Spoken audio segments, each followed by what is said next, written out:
The white tablecloth looked like a fresh shroud under the dim kitchen lights. I straightened the silverware for the third time, my fingers brushing the cold metal.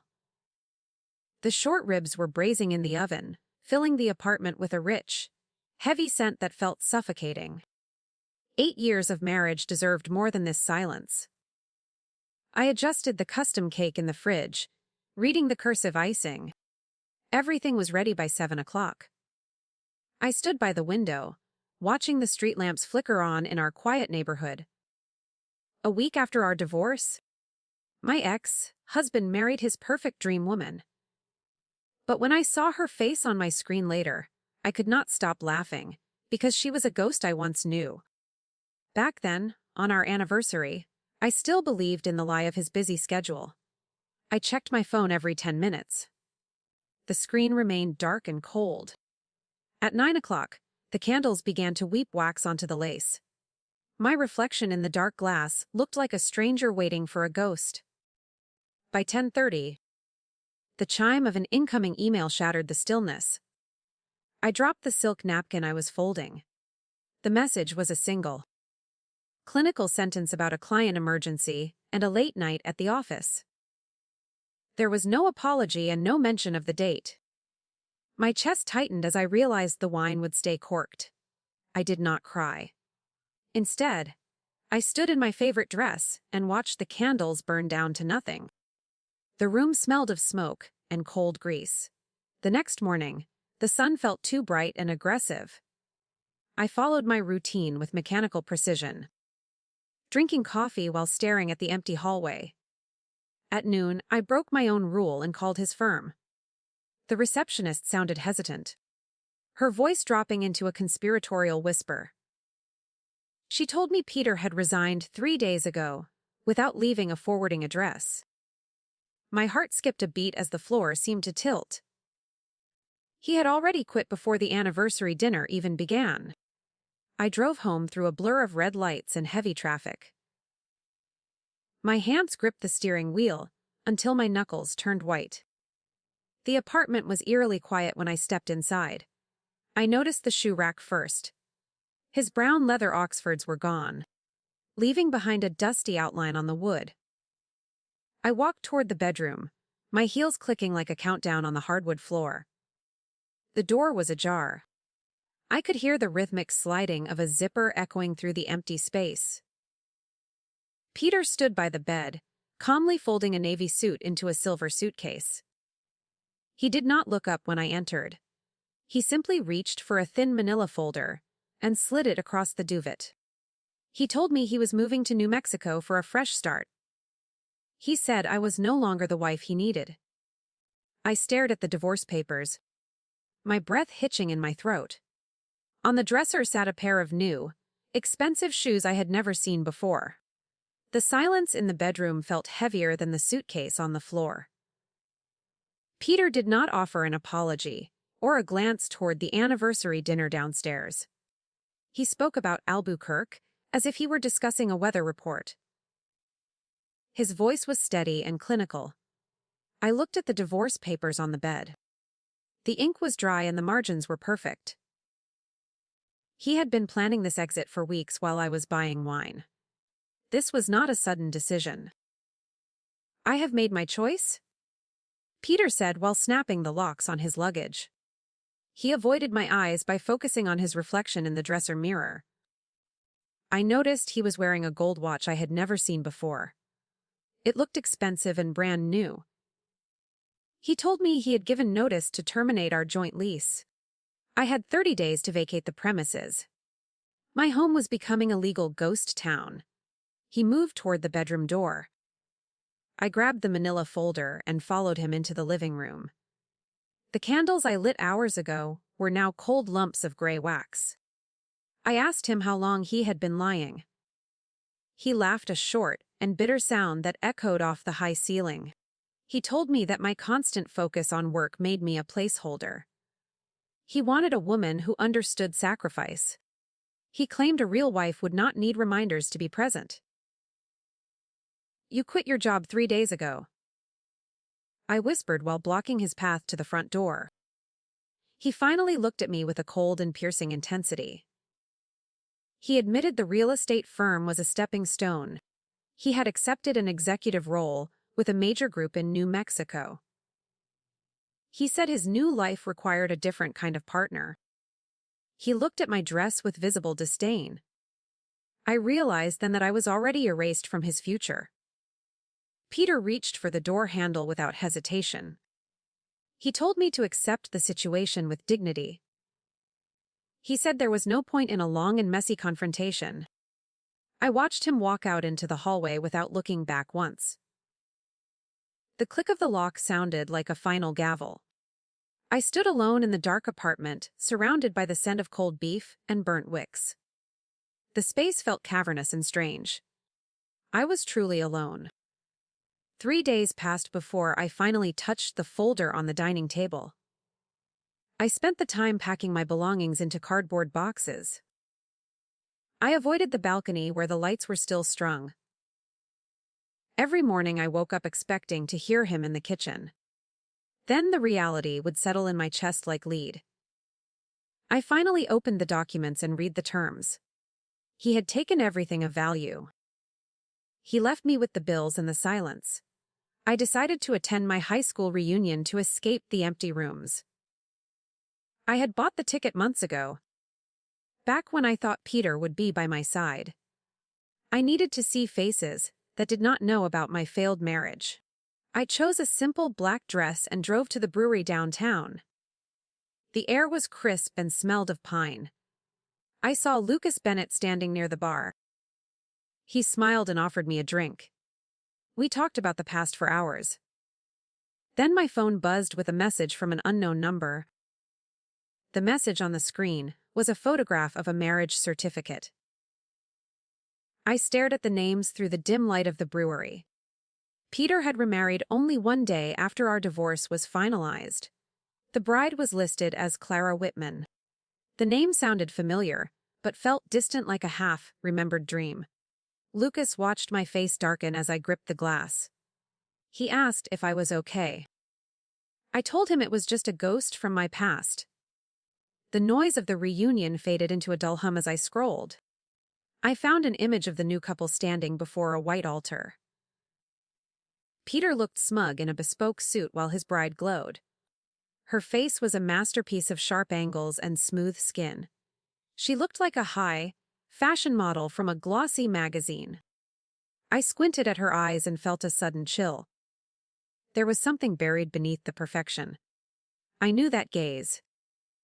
"Do you remember Clara Mills?" I asked Lucas while turning the phone toward him. He frowned and leaned closer to the screen. He said the name sounded like a girl who sat in the back row. She was quiet and always avoided the hallway cameras. This woman looked nothing like the shy girl we remembered. This woman was a polished stranger with a new name. I realized Peter had traded a partner for a trophy. The betrayal felt heavy. I called my friend Hannah the next morning for the truth. She was the only one who kept track of every classmate. I told her about Peter and the woman in the photo. Hannah laughed and said that Clara had spent a fortune on her face. She underwent multiple surgeries to erase her old self. She changed her nose and her jaw and her name. Clara Mills had disappeared into a surgical suit years ago. Peter did not know. The revelation made me feel a strange sense of relief. Peter had married a woman who was also running from her past. They were two actors playing roles in a theater of vanity. I moved into a small apartment in Boulder to start over. I filled the space with plants and sunlight and quiet. I stopped waiting for an apology that would never come. My life was finally my own. Then the phone rang at midnight. It was Peter. His voice was thin and lacked the usual arrogant edge. He told me that Clara had given birth to a daughter. I waited for him to say he was happy. Instead, he said the baby did not look like either of them.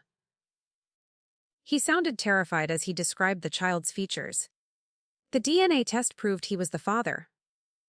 But Clara refused to even hold the infant. She would not look at the baby's face. The truth was out. The baby looks like us. Peter whispered into the receiver. I pictured his old graduation photo with the crooked teeth and the acne. I saw Clara as she was before the knives. The child carried the history they both tried to kill. It was a genetic mirror they could not edit. I told him to love the girl anyway. He stayed silent for a long time. Then he asked me for help. I hung up the phone. The dial tone was the only thing left of our shared history. I set the phone on the wooden counter and watched the screen go dark. Outside, the lights of Boulder twinkled, like fallen stars against the black mountains. Peter was trapped in a nightmare of his own making. He had chased a fantasy and found a mirror instead.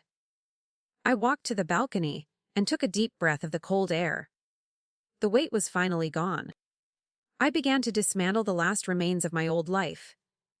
Every herb pot on my balcony was a choice I made for myself. I spent my Saturday mornings at a local art class with charcoal on my fingers. The teacher told me I had a sharp eye for hidden structures. I smiled because I knew exactly what she meant. I was no longer interested in the surface of things. I wanted to see the bone and the truth. Lucas called me a week later to invite me for a hike. We met at the trailhead as the sun began to warm the red rocks. He did not ask about Peter or the divorce papers on my table. We talked about the future and the projects we wanted to build. The silence between us was comfortable and honest. It was not the hollow silence of my marriage. It was the quiet of two people who were finally present. Hannah sent me a final update on the New Mexico real estate empire. Peter was facing a massive lawsuit regarding property disclosures, and the court documents revealed his house of cards was collapsing. Clara had reportedly moved back to New York without the baby or her husband. I deleted the link without reading the details. Their drama was a foreign language I no longer spoke. I felt a strange and distant pity for the child they left behind. I realized that my marriage did not end on our anniversary. It had been dying for years in the small moments of silence. Every meal I ate alone was a brick in the wall between us. Peter did not leave me for a dream woman. He left because he was terrified of being known. He wanted a partner who would keep his secrets. I was the witness he could no longer afford to keep in his house. My life was now a collection of simple and beautiful facts. I had a job that respected my time and a home that felt safe. I woke up every morning without the heavy dread of a cold bed. The simplicity was a luxury I had earned through fire. I did not need a grand reinvention or a surgical mask. I only needed to stand still and let the world see me. I was finally whole and enough. I sat on a park bench and watched the golden light filter through the trees. I pulled a small croissant from a paper bag and enjoyed the buttery flake. A young couple walked past me holding hands and whispering. I did not feel envy or regret as I watched them go. I only felt a profound and quiet peace. My story was no longer a tragedy about a man who left. It was a story about freedom. The park bench felt solid and grounded against my back as the afternoon sun dipped lower. I watched the golden light dance across the grass while finishing the last bite of my croissant. My phone remained silent in my pocket for the first time in months. I had achieved the quiet life I once thought was impossible. But a shadow crossed my mind when I thought about the baby in New Mexico. That innocent child was the only truth left in Peter's world of lies. I stood up and walked toward the small art gallery where my weekend class was held. The air smelled of rain and damp earth as the seasons began to shift. Inside the studio, the scent of turpentine and linseed oil greeted me like an old friend. I set up my easel in the corner and looked at the blank canvas. I wanted to paint something that captured the feeling of release. My hands were steady as I squeezed vibrant colors onto the wooden palette. The instructor walked over and noted the change in my brushwork. She said my lines were finally becoming bold and unapologetic. I realized I was no longer afraid of making a mistake on the cloth. Every stroke was a decision to move forward and leave the past behind. I was painting my own story now, without any input from a man who never understood my value. The canvas began to glow with the warmth of a new and better morning. Just as the sun set, a notification flashed on the screen of my phone. It was an anonymous message containing a link to a legal registry. I opened it and saw that Peter's new firm was filing for bankruptcy. His executive role had been a house of cards built on Clara's family influence. Now that she had fled to New York, the support was gone. He was losing the status he had sacrificed our marriage to gain. The irony felt heavy. I drove back to my apartment while the first few drops of rain hit the windshield. The rhythmic sound of the wipers was the only noise in the car. I thought about the night I sat in my favorite dress, waiting for a husband who never came. That version of me felt like a character in a movie I had seen long ago. I was no longer that woman. I was someone who could face the rain without looking for cover. The lobby of my building was warm and smelled of vanilla candles. I checked my mail and found a small handwritten note from Lucas. He asked if I wanted to go to the mountains again this Sunday. I felt a genuine smile spread across my face as I walked to the elevator. There was no pressure or hidden agenda in his words. He simply wanted to spend time with the person I had become. I realized that honesty was finally my reality. I opened my door and saw the herb pots basking in the soft glow of my lamps. The apartment was a sanctuary of my own design and effort. I sat at my small table and wrote a reply to Lucas. As I pressed send, I noticed a final email from a lawyer in Santa Fe. It was a formal request for a character witness in Peter's custody hearing. He was fighting to keep the baby Clara had abandoned. The past was reaching out. The lawyer's request sat on my screen like a cold digital weight. I stared at the blue light until my eyes burned in the dark. Peter wanted me to vouch for his character in a Santa Fe court. The man who had discarded our marriage like yesterday's news now needed my voice to save his future. I walked to the kitchen and poured a glass of water. My hands were perfectly still as the faucet hummed. This was the moment the past tried to pull me under. I spent the next morning walking through the Boulder foothills to clear my mind. The trail was narrow and flanked by jagged red rocks that felt ancient. I thought about the baby girl who looked like the truth they tried to bury. She was currently a pawn in a game between two people who loved images more than flesh.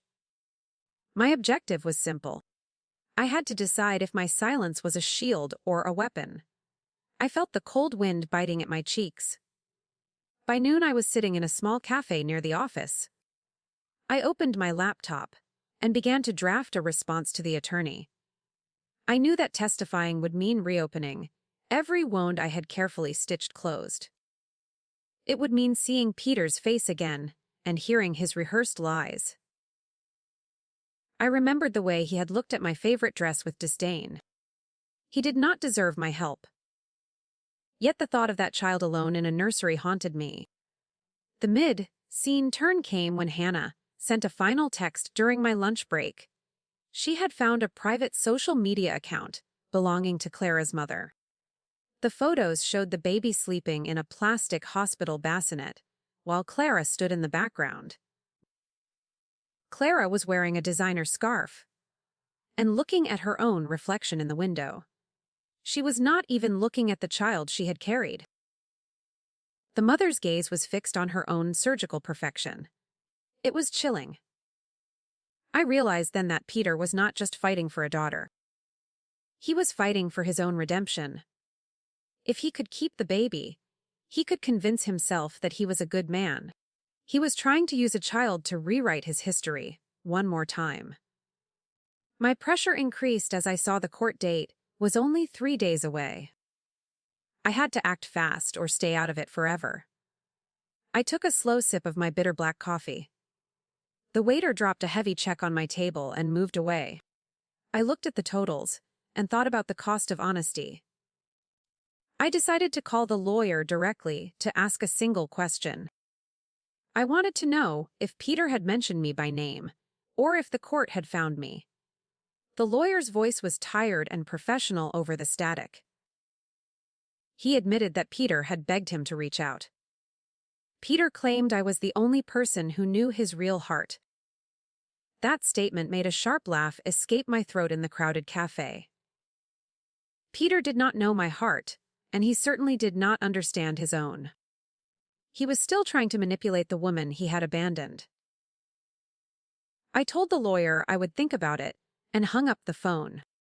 The power balance had shifted completely. I held his future in my hands. It was a heavy and unwanted burden. I felt the eyes of the other patrons on my back. I walked back to my apartment through the pouring rain. My mind was a storm of conflicting memories and cold facts. I thought about the graduation photo with the crooked teeth and the acne. That boy was still inside Peter, screaming for someone to love him for who he was. But the man he became was a stranger who valued suits over souls. I reached my door and saw a small package waiting on the mat. It had no return address. I brought the box inside and set it on the table near my herbs. I used a kitchen knife to slice through the heavy packing tape. Inside was a silver rattle and a short note written in Peter's frantic scrawl. He said he had found the rattle in an old box of my things. He asked if I remembered our talk about starting a family years ago. It was a desperate and transparent move to pull at my heart. He was truly losing his mind. I sat on the floor and looked at the silver toy. It felt cold and hollow in my palm. The micro-complication was that the rattle was not mine. It was a prop from a staged life, another piece of a past he didn't truly own. I had never seen it before in my life. This meant Peter was so confused he was inventing memories to trap me. He was losing his grip on what was real and what was fabricated. I realized then that Peter wasn't just in legal trouble. He was descending into a complete psychological collapse. I shivered alone. I dropped the silver rattle into the trash. It landed with a hollow clatter that echoed my own disgust. Peter was manufacturing memories now to bind me to his sinking ship. My objective was clear. I needed to end this cycle of manipulation before his madness pulled me into a courtroom. I grabbed my coat and headed back into the rain. The streets of Boulder were slick and black under the street lamps. I was done being a character in his fiction. The drive to the attorney's local office was a blur of neon lights. I felt a cold resolve hardening in my chest with every mile. I walked into the lobby and demanded to see the legal representative. The assistant looked startled by my soaked clothes and the intensity in my gaze. I sat in a leather chair and waited for the man to appear. The air smelled of old paper and stale coffee. I was finally ready to deliver my irreversible decision tonight. The lawyer finally emerged and led me into a private office. He looked exhausted and offered me a lukewarm cup of water. I leaned forward and told him I would not be a witness for Peter. I explained that Peter was using false artifacts to guilt me into service. The lawyer sighed and rubbed his weary eyes. Then he dropped a folder on the mahogany desk. It contained a list of assets Peter had hidden during our divorce, which the bank had uncovered during his recent bankruptcy filing. This was the mid-scene power shift. I stared at the list of offshore accounts and properties. Peter had tucked away nearly $500,000 while I was packing boxes. He had cried about being broke while sitting on a secret fortune. My hands tightened around the paper until it crinkled. The betrayal was not just emotional, it was financial and calculated. He had robbed me of a fair start to build his new life with Clara. The anger I felt was sharp and white-hot. I can use this to reopen your settlement. The lawyer whispered. He looked at me with a mix of pity and professional curiosity. I realized that I could destroy Peter's remaining life in a single day. I could take his hidden money and leave him with nothing but his shame. The pressure in the room became thick and suffocating. I thought about the baby girl in the hospital bassinet. She would be the one to suffer if I took everything away. I looked at the silver rattle I had brought along. I set it on the desk next to the list of hidden assets. I told the lawyer that I did not want the money. I wanted Peter to know that I had seen the list. I wanted him to understand that his secrets were no longer safe with me. I was choosing peace over profit for the first time. The lawyer looked confused but nodded as he took a note. I felt lighter.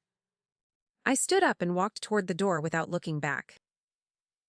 My heart was no longer racing with the thrill of revenge. I had outgrown the need to hurt him back. I reached the hallway and felt the cool air of the evening. I was finally free of the anger that had defined my year. Peter was a small man in a large suit. He was no longer a threat to my happiness. I had won by simply walking away. I drove back to my apartment and saw Lucas waiting by the entrance. He held a small umbrella and looked concerned. He asked me where I had been in the pouring rain. I told him I was just finishing some old business. He did not press for more details. He simply smiled and offered me his arm. We walked inside together as the rain tapped against the glass. The warmth of the lobby felt like a genuine embrace tonight. We sat in my living room and watched the storm through the windows. The herb pots looked vibrant and healthy under the soft lamps. I told Lucas about the baby, and the hidden money, and the silver rattle. He listened with a quiet respect that I had never known with Peter. He said I was the strongest person he had ever met. I realized then that I did not need a witness for my life. I only needed an honest partner. As Lucas left, my phone buzzed with one final message. It was a photograph from the hospital in Santa Fe. The baby was awake and looking directly into the camera lens. She had the same eyes I remembered from the candid photos in my old high school yearbook. They were wide and bright and full of a terrifying intelligence. Beneath the photo was a caption from an unknown sender. It said the truth always finds a way out. I realized the baby was already watching. I sat in the quiet of my Boulder apartment as the morning sun hit the herb pots. The photo of the baby stayed on my screen. I realized I did not need to fight Peter to win. My objective was to finally release the ghost of our 8 years together. I deleted the hidden asset list and the lawyer's number. I was no longer a victim of his financial games or his emotional fraud. My life was finally my own. I met Lucas at a small trailhead where the air smelled of damp pine. We hiked in a comfortable silence that felt like a conversation. He did not ask about the lawyer or the silver rattle. He simply held my hand when the path became steep and rocky. I looked at his face and saw no masks or hidden agendas. He was a man who lived in the sunlight. I felt the lie of my past marriage finally dissolve. The mid-scene turn arrived when I saw a news headline on my phone during our break. Clara had been spotted at an airport in France with a famous developer. She had fully reverted to her old life of luxury and vanity. Peter was left alone in New Mexico with a failing firm and a newborn child.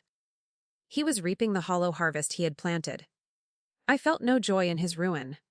I only felt a distant relief. I spent the evening painting in my studio with bold and bright colors. The canvas was no longer a place for my sorrow or my anger. It was a space for my freedom and my truth. I realized that beauty does not come from a surgeon's knife or a bespoke suit. It comes from the courage to stand in the light without flinching. My hands were covered in blue paint as I finished the final stroke. I felt whole. I received a final email from the hospital in Santa Fe before bed. Peter had officially signed the birth certificate and named the child Sophie. He had chosen the name I once whispered during our early years together. It was his final attempt to link his new life to our old one. I did not respond or reach out to him. I simply closed the laptop and walked to the window. The moon was high and bright over the mountains. I slept without dreaming of anniversaries or empty chairs, for the first time. The silence of the apartment was no longer a weight. It was a soft blanket that kept me warm and safe. I woke up early and made coffee, while watching the birds on my balcony. My story was not about a man who left me for a dream woman. It was about a woman who found herself in the wreckage. I was finally standing on solid ground.